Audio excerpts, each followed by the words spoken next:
Morning students, study টাইমলৈ সকলোকে স্বাগতম জনাইছোঁ। আজি আমি আৰম্ভ কৰিম চেপ্টাৰ 3.4 কুৱেশ্যন নম্বৰ 2 কি দিয়া আছে যে 5 বছৰৰ আগতে নুৰৰ বৰ্তমান বয়স চুনুৰ 3 গুণ আছিল। 5 বছৰৰ আগতে, 5 বছৰ আগত হোৱাৰ লগে লগে সদায় মনত ৰাখিব লাগিব আমি বৰ্তমান বয়সৰ পৰা 5 বছৰ আগুৱাই যাব লাগিব। আৰু পিছত বুলি যদি কোৱা যায় তেতিয়াহ'লে আমি 5 বছৰ পিছুৱাই যাব লাগিব, পিছলৈ যাব লাগিব। যেনে আল্টিমেটলি আমি প্ৰথমতে আমাক লাগিব বৰ্তমান বয়সটো কিমান। বৰ্তমান বয়সটো আমি যদি ধৰা হওক নুৰৰ বৰ্তমান বয়স x বছৰ, চুনুৰ বৰ্তমান বয়স y বছৰ, আমি ধৰি ল'লোঁ বৰ্তমান বয়সটো আমি ধৰি ল'ব লাগিব। 5 বছৰৰ আগতে, 5 বছৰৰ আগতে কোৱাৰ লগতে কি হ'ব লাগিব, নুৰৰ বৰ্তমান বয়সৰ পৰা 5 বছৰ আগুৱাই যাব আৰু চুনুৰ বৰ্তমান বয়সৰ পৰা 5 বছৰ আগুৱাই যাব লাগিব। এতিয়া কথাটো হৈছে ইয়াত নুৰ ডাঙৰ নে চুনু ডাঙৰ? নুৰৰ বয়স চুনুৰ 3 গুণ। চুনুৰ 3 গুণ, চুনু কিমান আছে? সৰু মানে চুনু, গতিকে চুনুৰ লগত আমি কি কৰিলে কি হ'ব x - 5 = 3y - 15, x = x - 3y। যিহেতু পদ্ধতিটো অকণমান হ'ব গতিকে আমি x এটা চাইড কৰিব লাগিব। নেক্সট আহিলে কেইজনত 10 বছৰৰ পাছত, 10 বছৰৰ পাছত হোৱাৰ লগে লগে কি হ'ব লাগিব, 10 বছৰ আমাৰ বৰ্তমান বয়সৰ পৰা 10 বছৰ পাছত যাব লাগিব। তেতিয়াহ'লে কি হ'ব, তেতিয়া x + 10 = y + 10। এই কথাটো সেইটো কৈ আছিল ইয়াত হ'বলৈ যাওঁতে কি গুণ দিয়া আছে, নুৰ 2 গুণ, দুইটো সৰুৰ লগত সংখ্যাটো হ'ব।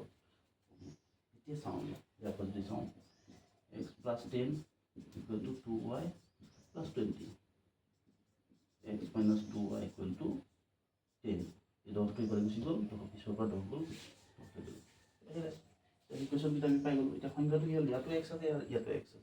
যিহেতু পদ্ধতিটো আপুনি অপনয়ন পদ্ধতি ব্যৱহাৰ কৰিব, অপনয়ন পদ্ধতি ব্যৱহাৰ কৰাৰ লগে লগে ইয়াৰ পৰা কি হ'ব, এতিয়া 1 - 2 implies 2 - 1 কৰিলোঁ আমি, 2 - 1 কৰিলোঁ। 2 - 1 কৰাৰ লগে লগে কি হ'ব, x - x কেঞ্চেল হ'ব, x minus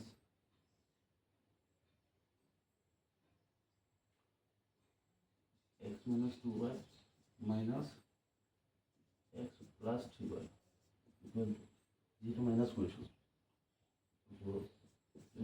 minus minus x equal y equal to কিমান হ'ব, 10 plus 10 মানে y equal to 20। yটো পাই গ'লোঁ আমি, y এর মান একত বহাই দিম। y মানটো যদি এটা একত বহাই দিওঁ, বহাই দিয়াৰ লগতে কি হ'ব, x minus 3 into 20 equal to minus 10, x equal to এইটো 3 + 60, 60 পৰা গুচি গ'ল, minus 10 হৈ আছে।